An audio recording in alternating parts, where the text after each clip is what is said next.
We go to the deadly Ebola outbreak and a new warning tonight from one of the nation's top doctors, the head of the CDC, warning that the outbreak in Africa is even worse than we feared.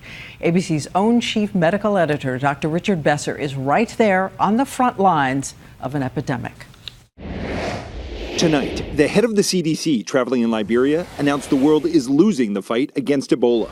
And standing in the pouring rain outside one clinic, we could see why, as we witnessed something truly terrifying.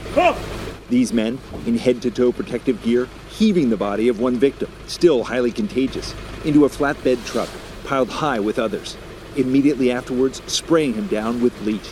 Patients through the window, watching it all. This is incredible. Seeing a truck cart away 10 bodies of people who died from Ebola.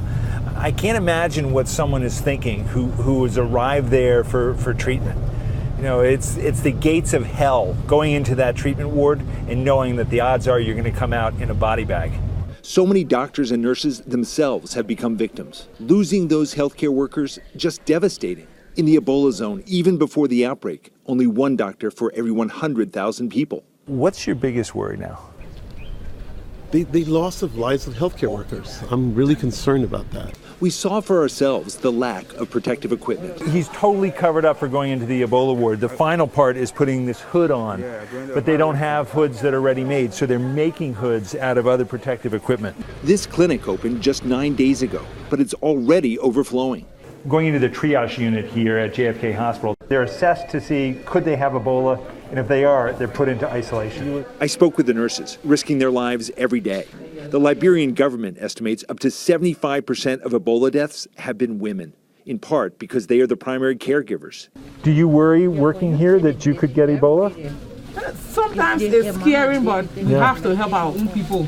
And here, amid the darkness, a glimmer of hope.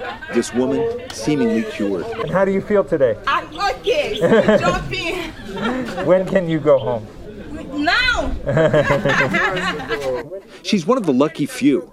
More than 1,400 lives already lost to Ebola, with no end in sight. The signs we're seeing here are not good. Ebola seems to be winning this battle. Hopefully the world will send the resources that are so desperately needed. Diane. People with so much fear and so much courage, thank you, Rich, for being there.